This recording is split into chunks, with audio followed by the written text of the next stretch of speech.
Greetings, gentle viewers. I am George from Ireland, and this video is about more differences between British and American English. One that came up the other day was fete, as in like a market, a fair, but spelled F-E-T-E, with a circumflex on the first E. That's one of those symbols, Chinese hat symbol. So obviously it's a loan word from French, but obviously like festival. Remember, if a French vowel has a circumflex over it, that usually would be followed by an S in English, fete as in fest or festival. But for us, it's mainly buying and selling things, often outside a fete. So we often have a village fete in the summer, or churches often have one outside in the churchyard in the summer, raising funds. So I think in the United States it might be called a fair. Would you say that? It's a bit like a yard sale, but not just for somebody's house. Another one is we wouldn't say a yard sale. We'd say a garage sale. So in your garage where you might keep your car, that's garage in American pronunciation. People selling bric-a-brac or just second-hand items they want to get rid of. Oddments, a trowel, an old jacket, a wheelbarrow, I can't think, a clock, things like that. Herbs. We have herbs, but I know in the United States they're pronounced herbs. The H is silent. Well, I wonder why. Now, again, it's a word from French, but obviously herbe in French means grass. You may have known this of the scandalous 19th century painting Déjeuner sur l'herbe, where there are two fully clad men and they're two ladies completely in the nude. We'd say in the buff. That's more British slang. Now, buff can be that colour, that's almost tan colour, khaki colour. I wonder if it's why, because if people are in the nude a lot, well, if they're white, they get a bit tanned. Like blue and buff, the colours of the Whig Party. So, I'm digressing yet again. Mirror. I was told that in the United States people often pronounce it miro, don't pronounce the last R, but I was misinformed. All right, so herb definitely is a difference. Now, we always say further, but I know in the United States you can also say father, like F-A-R-T-H-E-R. But for us, that sounds like you're saying father as in mother and father. So, but farther, that's fallen into disuse in Britannic. Now, talking about letters, I went to an American school when I was very little in Saudi Arabia, where uppercase and lowercase letters, but we'd say, obviously, capital letters, we can say big letters and small letters. We just don't say uppercase and lowercase for some reason. A horse race, like a derby, the Kentucky Derby. Now, we have them as well, but we pronounce it a derby. Now, there is a town of Derby in the United Kingdom, spelt D-E-R-B-Y, but it's pronounced Derby. The E is pronounced like an A. And likewise, the horse race is called a derby as well, the Derby. And it's not, the horse race is nowhere near the town of Derby, because there's an aristocrat with the title Lord Derby, and he was the promoter of the race. So the Derby is actually held, I think it's in Epsom, to the south of London, whereas Derby is about 200 miles away. So that's that. And then we talk about a donkey derby, which is just a donkey race along the beach, which is not a big or a prestigious event, or any match between two local teams, like, let's say in London, Arsenal Football Club playing against Chelsea Football Club. It's a London derby because both the teams are from the same city, something like that. I don't know what that's got to do with the horse race. But anyway, for us, it's the E is pronounced as an A in that place name and the name of the race, a derby. There are a few more examples of that with English counties, Hertfordshire and Berkshire. In both cases, the E is pronounced as an A, just to be difficult. Another thing, shire, or shire, meaning a county, S-H-I-R-E. But I think it's not used in the United States. Like, take New Hampshire. Well, it's shire rather than Hampshire, because shire is another word for a county, and obviously there's Hampshire in England, and New Hampshire is named after it. Well, I will treat you to some British slang, gobsmacked, but that one is more southern English, probably only in southeast England would people say that one. Your gob is a crude way to say your mouth, almost like you've been hit in the mouth, as in you are shocked.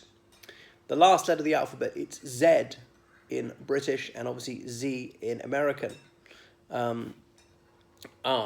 Now, if you haven't properly heard what somebody has said, I've heard Americans say, "What's that?"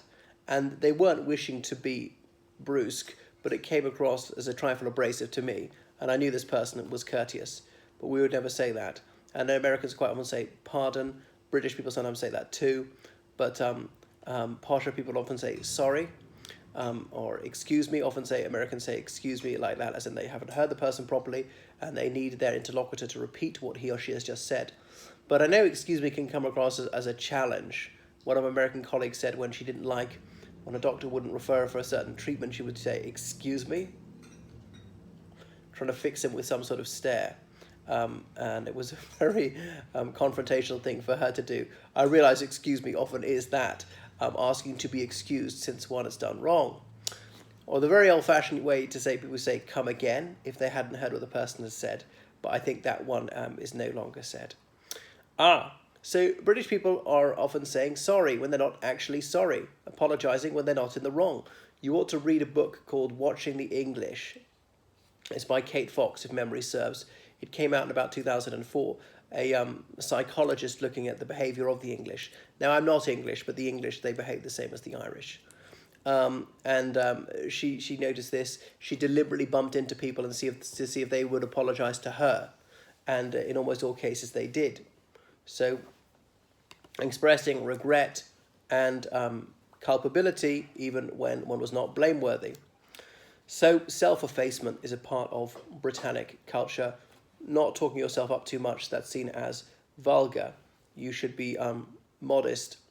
I know in the United States people believe they should be assertive and they should be self-laudatory.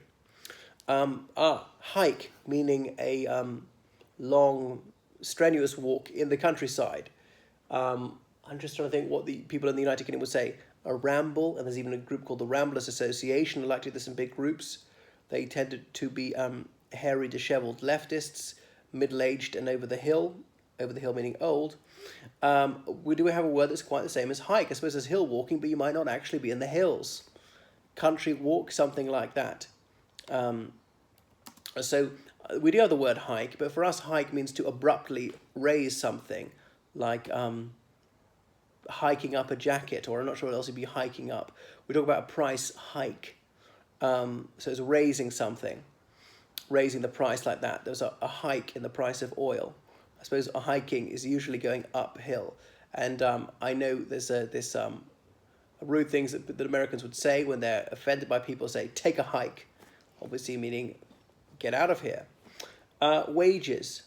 Do people say that in the United States? Or we would say wages occasionally, or indeed salary. I remember an American lady asking me, are they paying you good? And obviously I winced. Are they paying you well? You have to use the adverb. A bit like Marla Maples, Trump's second wife, talked about her daughter's boyfriend saying, he treats her so good, surely it's well. How are you? I am well. I know in the United States people often say, I am good. But to me that seems wrong, because then you're permanently good. So it's some people say it's even wrong in American English, but what would you expect from a member of the Trump family? Well, his ex-wife. But then there are times where I think, well, actually you can say bad, you don't have to say badly in the equivalent situation. Pronunciation of words like Italy. Now, Bill Maher, a man whom I hold in the highest possible regard, pronouncing it Italy. But for us, it definitely is a T, Italy. But I pronounce T's properly. I know some Americans say that this upper-class British T is like a hammer on the anvil. Italy. You really hit the T. And then it's a class thing, and certainly Cockneys as working class Londoners, or some of the working class in Scotland and Northern England speak with a glottal stop. I'll give you a perfect example of the glottal stop in the word glottal stop, when the T is omitted, even though it's a double T, or saying Italy, water bottle, becoming water bottle, and you can see there's a very obvious distinction there. And as I mentioned, Bill Maher made me come on to Irish surnames. I was elated that Bill Maher is one of the few Irish Americans who can pronounce his name correctly, because the H exists only to separate the vowels, a bit like H's in Spanish or French a lot of the time. Just to know it's not Mayer, M-A-E-R, the H is there so you know they're pronounced separately Mar. But Mar has become Mar, almost like a double A. So it's not Maher. Or it's likewise in the name McGrath, with a TH on the end. It should be silent. Okay, but I know in the United States people often pronounce it McGrath. There was a famous Irish footballer, as in soccer player, Paul McGrath, and they're always chanting, "Ooh, ah, Paul McGrath," and not "Ooh, ah, Paul McGrath." Or McMahon, as in that surname meaning son of a bear. The H is silent. It's not McMahon. McMahon, as in that famous president of France. Omani. Okay, I know it sounds like someone who's from a country called Oman, but it is Oman. The H is silent. It's not Mahoney. But hey, if it's your surname, as in it's your last name, you're entitled to pronounce it the way you want. Okay, my surname, well, actually, it's not. Obviously, it was anglicised in the 19th century, and I considered re-Gaelicising it, going back to the original Irish pronunciation. But I thought, well, the change has been made. I'll stick with it, actually. So we have silent letters sometimes. So I remember in Police Academy, who Steve Guttenberg plays a character, and his surname or the family name is Mahoney, but of course it should be Marnie. But there we are. These things pronounced, and I realise it's difficult for Irish people in the United States because people were always mispronouncing our names, and eventually said, I'll just stop correcting them, I'll just go with the easy pronunciation. There are more examples like that. And of course, as we started using the English language more and more in Ireland, our names were changed a bit, written down in a way the English found easy to pronounce or spell, and we've generally just stuck with that. So, okay, language evolves, pronunciation changes.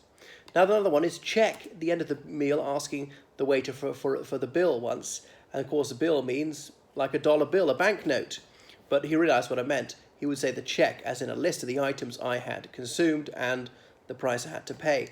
By the way, we're not big into tipping. In Ireland and Great Britain, like 10% is ample. It might tip absolutely nothing. They'll never be rude to you about it. I know in the United States they expect 20% at least, and they'll be very discourteous if this is not stumped up. For check for us only means from those checkbooks where you write an amount that you're paying whoever it is. So we spell check CHEQUE. I know in the United States check is CHECK. For us, check, as in a financial check, is the QUE ending. Check, as in to verify, is CK. Or I know Americans have got a checklist, as in you're doing this sort of thing. You say check each time. We say a tick list. Tick the items off the list. That same gesture or that same symbol that we're writing.